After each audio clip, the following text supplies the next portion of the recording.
We have got to talk about this. For anyone that's missed it, he's done a collaboration with Apple Music to release the King's Music Room that features music from the Commonwealth. So I don't know what you think about this. Is it a PR win? Some of the songs are, genuinely quite interesting. He's got Grace Jones on there. He's got Bob Marley on there. He's got Anushka Shankar on there, who is your friend, no, Nish? Yeah, it's not. You don't necessarily expect to see the King make a playlist and recognise one of the names. Yes, your mate. Yeah, all of that is a bit of a surprise. I mean, listen. So the premise of this is that it's a King's playlist to cover songs from Britain and the Commonwealth. And I guess in lieu of returning the stolen jewels that were taken from a lot of these countries, they're just going to have to make do with King Charles putting, I guess, songs by people from their countries on a playlist. I think that is right. Yeah. I guess this is like in lieu of giving back the Kohinoor diamond to India, Shankar's on a playlist. Oh my God. That's the compensation for it. Every country, if you demand, we need to get some Greek musicians on there to avoid giving them back the Parthenon marbles. We may as well extend out this program of playlist-based diplomacy.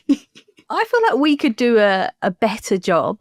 So what do you think? What would be some cool tunes for the alternative King's playlist?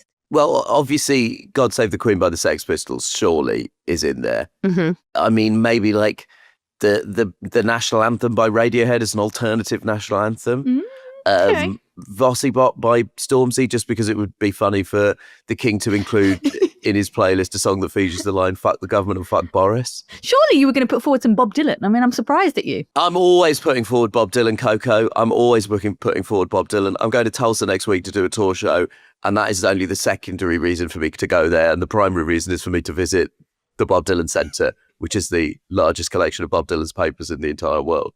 Anything like Times They Are Changing, Only a Pawn in Their Game, Lonesome Death of Hattie Carroll, these would all be interesting songs to stick in there. There's about 10 songs he wrote that are "My girlfriend's gone on holiday to Italy and I'm sad," and the rest of them are all "Rich people are the worst," "Racism is awful," "We've got to get rid of all of these useless people that are doing all of these terrible things to us." That's basically a curt summation of most of Bob Dylan's recorded output between 1962 and 1965. I took it really seriously, this challenge, and I've got some suggestions. Yeah. You can veto them if you want, but don't, right? Sure. Okay, so Kelly Clarkson's Because of You.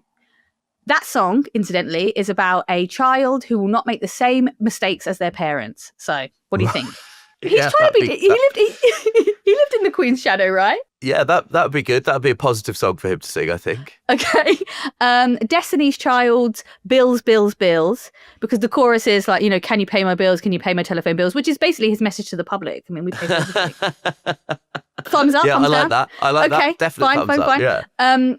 From Australia, Midnight Oil, Beds Are Burning. It's a song about the theft of Indigenous land. Yeah, great. But I'm very on board with that. So apparently we are actually going to make this into a genuine playlist. So if you want to have a listen to the songs that we've outlined. Not a genuine playlist. We're going to make it into a genuine playlist. We're not going to...